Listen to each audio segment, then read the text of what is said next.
You're watching StratNews Global. I'm Amitabh, Revi. First, let me pay my respects and deepest and humblest gratitude and homage to those who have laid down their lives, who've been killed on the line of action, and to all their family and friends who are going through this horrible time. Well, joining me is now former Foreign Secretary Nirupama Menon Rao. She's also been the ambassador to the United States, to China, and the High Commissioner to Sri Lanka, apart from the Ministry of External Affairs spokesperson as well. Thank you so much for joining us. You'd probably rather not have joined at when we're having this kind of news. But if I can straight away get it into the latest response, which has come after the External Affairs Minister spoke to Wang Yi, his Chinese counterpart, and very strong words there, would you say? Well, I believe that, thank you once again for having me on the show, Amitabh. And first of all, let me express my grief and my condolences to the families of those who've lost their loved ones, our soldiers, our officer, in this face-off, this terribly gone wrong incident in the Galwan Valley on Monday night. I saw the statement issued by the NEA at the conclusion of the telephone call between Foreign Minister Jaishankar and Foreign Minister Wang Yi of China. And first of all, let me say it is a good development that the two foreign ministers have spoken. And it was necessary that that contact and communication be established in the wake of this incident, because we need to talk this over. We need to establish that communication and contact, because if those channels are terminated or cut off, then the consequences are even more serious, especially at this very, very critical juncture. So the statement, of course, is strong. Obviously, we have expressed our deepest concern, our discontent, our opposition, firm opposition. Protest. Is reacted the way the Chinese took action on the ground, and it was extremely necessary that we communicate that message to China in a firm and conclusive manner, so that the message is not garbled or lost in any way. So I'm glad that the two foreign ministers have spoken. The Chinese statement by the PLA a couple of more than 24 hours ago was also very strongly worded, and in fact it left no room, I believe, for much conciliation. The tone and the tenor was so combative. But the statement issued at the end of the conversation between our foreign minister and the Chinese foreign minister is worded in a manner that there is a outlet possible, in the sense that both sides have agreed that the overall situation would be handled in a responsible, emphasis on responsible manner, and that both sides would implement the disengagement understanding of the 6th June sincerely, and that neither side would take any action to escalate matters and instead ensure peace and tranquility. So it has concluded, I think, with the right note. It is an opening there, but just again looking at the points that were raised, or the readout that's come from the Ministry of External Affairs, and the points that the External Affairs Minister raised with Mr. Wang Yi, when they clearly say that it reflected an intent to change the facts on the ground in violation of all the agreements. They're referring to the June 6th military commanders meet, and the ground commanders were also meeting, and they were erecting a structure in the Galwan Valley on our side of the LAC. Going on to say that this was it was premeditated and planned action from the Chinese side that resulted in the clashes and then the casualties. Obviously, it was premeditated and planned, the way the Chinese came at our small group that went to check as to whether the disengagement had taken place. And I'm reminded in many ways, when you read the tea leaves on this, if you recall, in March of 1969, the Soviet and Chinese forces clashed on the Ussuri River over an island, the Damansky Island, as you know. And, when you look at the way that incident happened and the way this Galwan Valley incident happened, there are very eerie similarities between the two incidents. The manner in which the Soviet contingent that went to check on the situation in the vicinity of the island, the way it was attacked by a Chinese group of Chinese soldiers, the way in which they were killed. Some of them were tortured before they were killed. And it sort of brought back the memory of that incident when you compare it with what happened day before yesterday in Galwan. There are so many similarities, and you're dealing with the same adversary, obviously, the way in which the Chinese take actions which are totally out of conformity with civilized modes of behavior. I think is brought home to you very vividly. Since you're bringing up history and what happened in the Sino then Soviet clashes, and you're saying there's no doubt that it was premeditated. So, and it's not going to be on the local level. They may have been triggering factors. So, how do you see it in the larger picture? If that is what China did, as you pointed out, against the Soviet Union, and now here. So, is this their playbook? Are they going by their playbook? No, it's definitely the playbook of the new China today also. The China that speaks of a Chinese dream, as Xi Jinping likes to call it. But a China that is no longer saying it will lie low and bide its time, as Deng Xiaoping exhorted his cadres to do. This is a China that has abandoned the theory of peaceful rise. I mean, the peaceful has gone out of the rise, let's put it that way. And they want to be powerful. They want to be numero uno in the world. They want to occupy a vacuum that is, in a sense, more and more in evidence with the potential, retreat of the United States from, many of the theaters around us. So this is the China that we are dealing with. It's, this is the adversary that we have to contend with today. So what you see on the border, or what you see on the line of actual control between our two countries today, is essentially an extrapolation also of the attitude that you see at the national level as far as China is concerned. So I have to, underscore that particular aspect, which we must always keep in mind, keep that perspective, that this is not the China that you were dealing with when Rajiv Gandhi went to Beijing in December of 1988 and shook hands with Deng Xiaoping, and Deng told Mr. Gandhi that the Asian century would be incomplete without India and China, or China and India. Today the Chinese don't talk on those terms. The entire language of their diplomacy has changed. You have the wolf warriors, the so-called Chinese diplomats, who are essentially, as Zhou Enlai said long ago, they are really People's Liberation Army soldiers with a little cultural veneer attached to them. Sometimes with the tweets, you're not even sure about that. It's soft outside, but very hard line inside. Now, when you're saying China's military and economic prowess, which is being exemplified in issues like this, in clashes like this, deadly clashes like this, why now? Why now? Well, the situation, first of all, let me say that this is a line of actual control that has been prone to transgressions of such sort.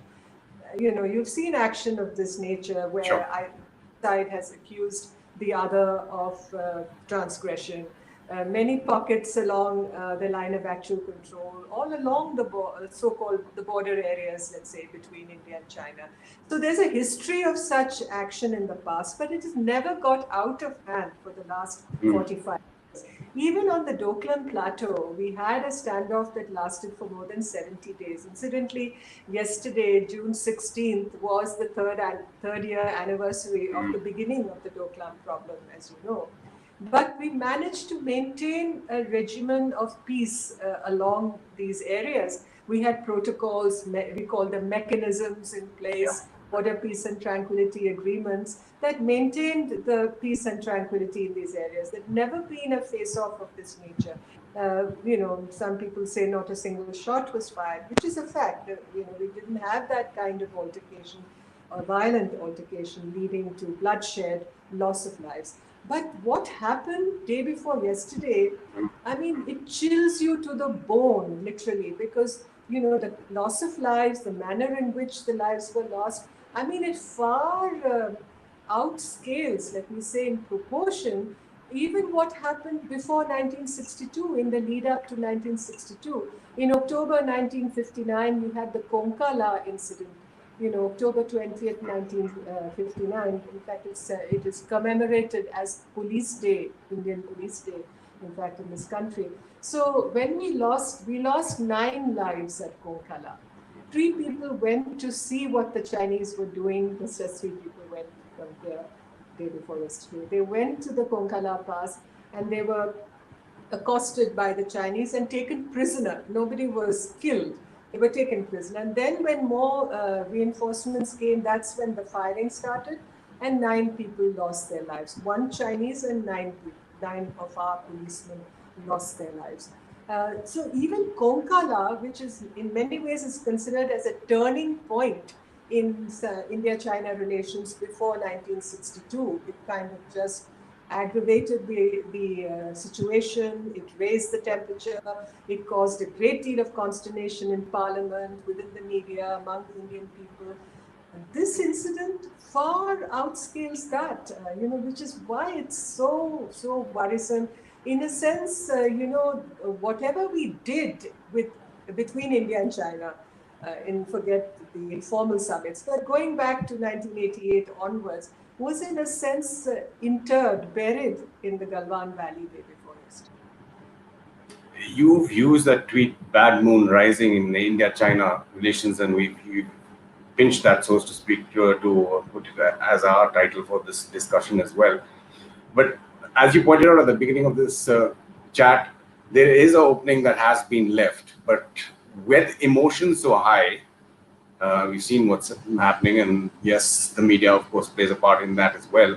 But how should the government be dealing with this? Should it, in terms of one, domestically, and then dealing with China itself, should there be, say, more communication from the highest level, which has been pointed out is not there, or is that not being done purposely because there's such sensitive other communication lines that are open between India and China? How does it really work? I think the emphasis is on communication with a capital C, as it were. And I'm afraid that I'll be frank about it, that from our side, we need to ginger up much more on this front. Because this whole concept of strategic communication, it's not a question of just patrolling and guarding the frontier. All those are extremely important, and the army and the ITBP and others are extremely well equipped and well trained and well prepared to do that. But I'm talking of communication at the government level. Now, when we had the meeting of the Lieutenant General with his counterpart on the 6th of June, no photographs were released of it. There was very little, signaling from our side about what was being done. I think it's very important for the government to be able to guide. I'm not using the word control, because that in a democracy may not be a good word to use, but to guide the narrative in the proper direction, because otherwise hysteria takes over, which is exactly what happened before 1962. The then Prime Minister Nehru's hands were completely tied. However much we may fault him for steps taken in the early 1950s, the whole friendship with China, narrative, let's say, that was pursued. However much we may fault him, his hands were completely tied after Konkala, if you ask me, because the temper, the national zeitgeist, as it were, was so arraigned against China. Not to cede an inch, not to negotiate, to here we stand and here we will remain attitude. Now, it's very important that we don't go into that, a repetition of that as a fallout to what has happened. I know that tempers are high, people are most sorrowful about what happened, but burning effigies of Xi Jinping and all, I mean, that's not going to give us much leeway on this problem with China. It's all very well to beat our breasts and say that we will repay, we will not cede an inch. But ultimately, how are diplomatic settlements arrived at? Through negotiation, through a spirit of adjustment, through a spirit of give and take. Now, if we don't have that in our DNA, then I'm afraid, there are more disasters lying ahead for us, because there is an asymmetry of power between us and China. Let's be candid and frank about it and honest about it. It's time that we need to build up on our strength, to develop our comprehensive national strength, to deal with the numerous issues and challenges that we have to see addressed before we can really join the global high table, which incidentally China has been able to do so far. So let's be very realistic, clear-eyed, cool and calculating about what we need to do in the months ahead. It's going to be a challenging time for us. Right. I mean, you seem to have answered a question that one of our viewers has asked, Prashant Bisht, who says it's not a diplomatic operation anymore. It's become a military operation. Strong diplomacy is financed by a strong economy and protected by a strong military. But you addressed all those issues of how India needs to. We're just looking forward now. Now, both have ended their statements saying that they've agreed to follow up on the commitments that have been made. But with the mood like this, and especially after an incident like this, and you yourself have pointed out that it's probably decades of diplomacy and political statesmanship have been buried in the Galwan Valley. How do you navigate that path now going forward? Well, I think now that the two ministers have spoken and that channel of communication has been opened, the important thing, as the statement concludes, is to see that the de-escalation that had been agreed upon on the 6th of June is actually implemented on the ground, and that no such possibility of a recrudescence of such tension takes place. The tension is still very high. Obviously, at the level of the army, our army and our army headquarters and the defense authorities, we will have to rethink, the way in which we address these issues, what tactical adjustments are necessary. That's another set of options that we obviously need to look at. There is that strategic communication issue that I raised earlier that also needs to be given proper attention, because otherwise the Chinese will be unleashing a propaganda war, which their psy-ops, as you may call it, they're past masters at it. So we have to be quick and nimble and agile about how we tackle the communication issue and how we also brief our friends and partners. There's a great deal of empathy and support for India. It's not that we are isolated. It's not, it's not like it was at the time of 1962. And that is an asset which we should leverage and we should be able to deploy more effectively. But ultimately, you have China and India have to deal with this, have to sort this out. We're dealing with a very different China.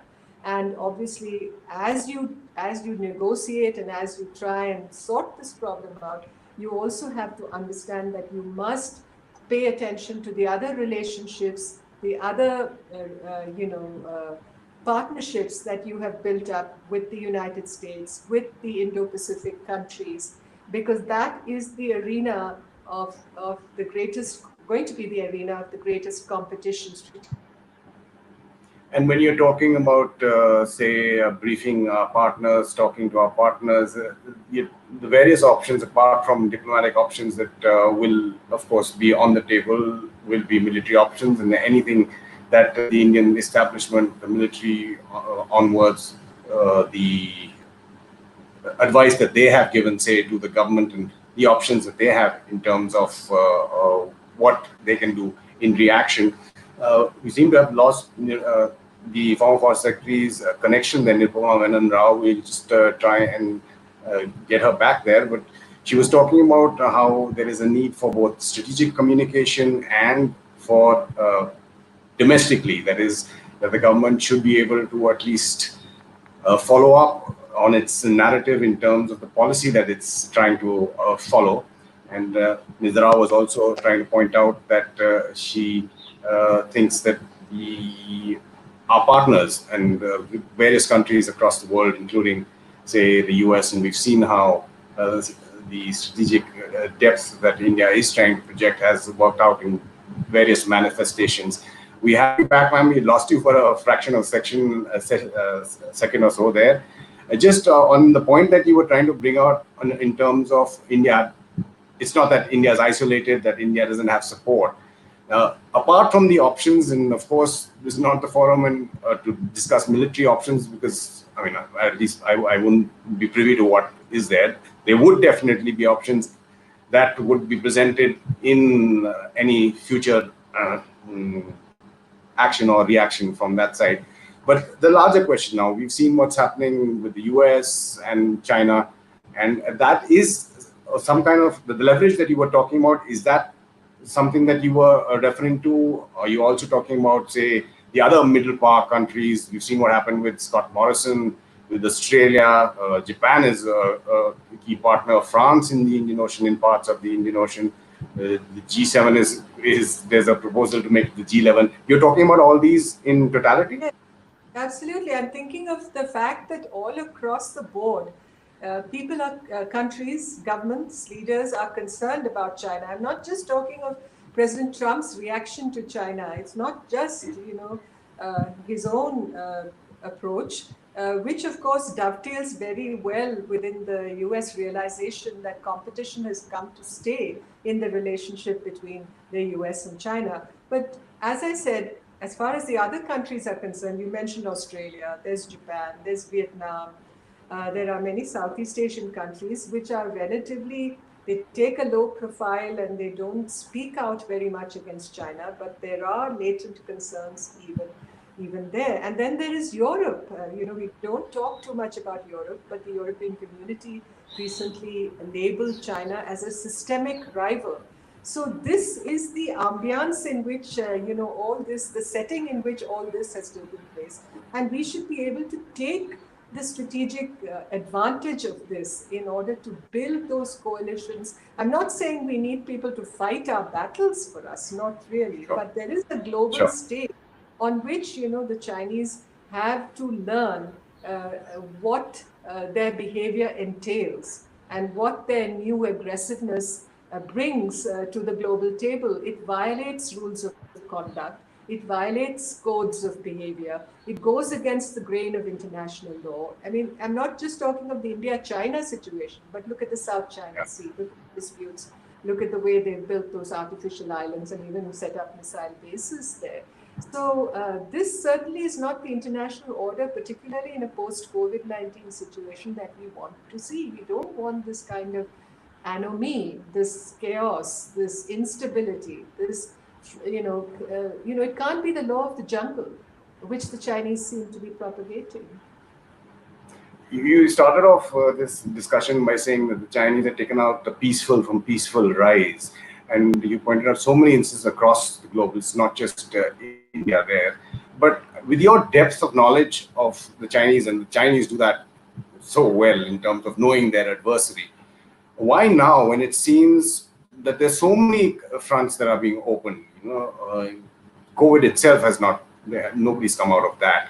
Now, if you have India, you have the East China Sea, you have the South China Sea. Australia, again, there's been a battle of words today. China and Australia accusing each other of deception. The US, we've not even factored them in. What's going through the Chinese mindset, despite their knowing that they are moving to numero uno, to open up so many fronts? What's the thinking behind it? Well, one has to look within China too, in order to find perhaps some explanations for Chinese behavior. Now, you have a leader, Xi Jinping, who came to power in 2013, 2014, and he sees himself as the supreme leader. He's given himself, an indefinite extension as the top person. There's no term limit as far as he's concerned. He's tried to weed out all his opponents, through this anti-corruption drive. So what has been left behind as a result? You have this leader who essentially is somebody who grew up with very little cosmopolitan exposure. He grew up during the Cultural Revolution. He was sent to Shanxi province. He's, of course, a princeling. His father was one of the first generation Chinese Communist Party leaders. So that's the kind of background he has. He is not out to charm the world. He's made it very clear. You look at him, he has that, it was Orville Schell says he has that Mona Lisa look, actually. He hardly smiles, he's very enigmatic. So this is the kind of leadership a top leader you're dealing with. And about the other echelons of leadership, my friends in China speak about the deterioration in the quality of Chinese leadership also at the lower levels, through the anti-corruption drive. And there's a climate of fear, the follow the leader kind of approach. So this is what you're dealing with. So whatever happens on the border between India and China, or whatever happens in other parts of the world, obviously comes with the sanction of the top leadership.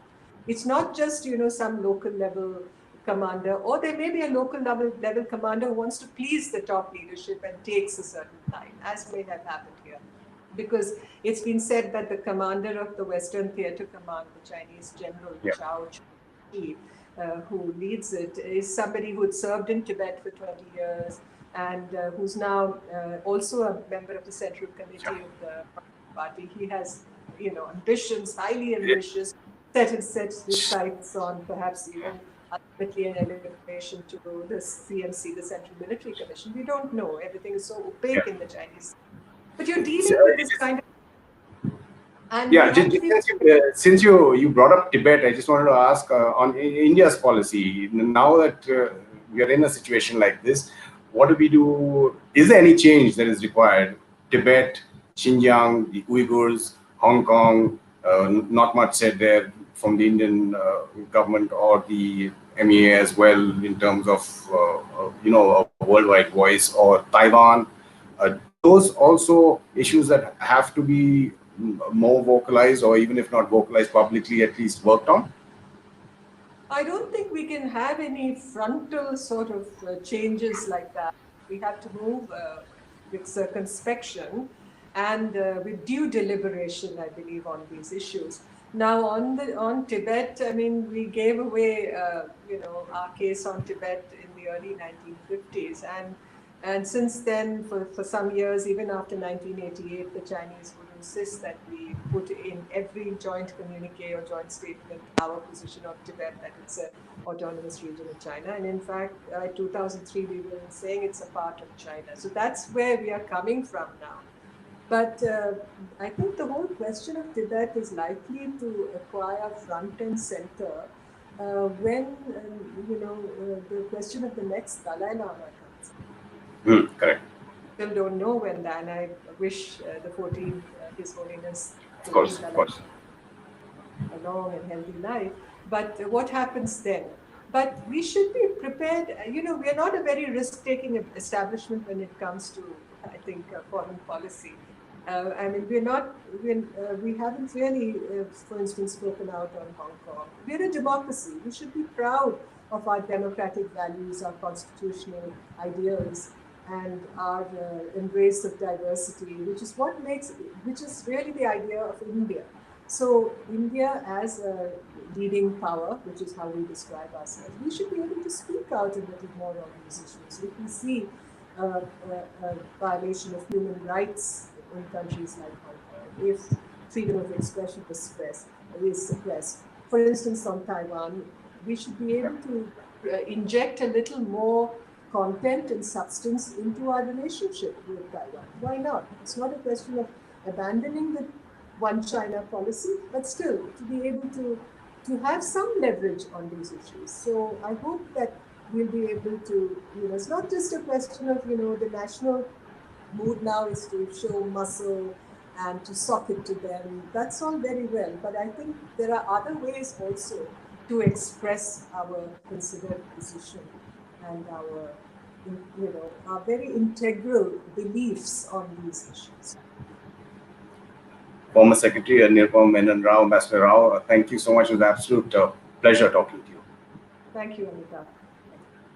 And again, we end with our respects, gratitude, and grief for all those who have died, who've given their today for our tomorrow. You're watching StratNews Global. I'm Amitabh, Revi.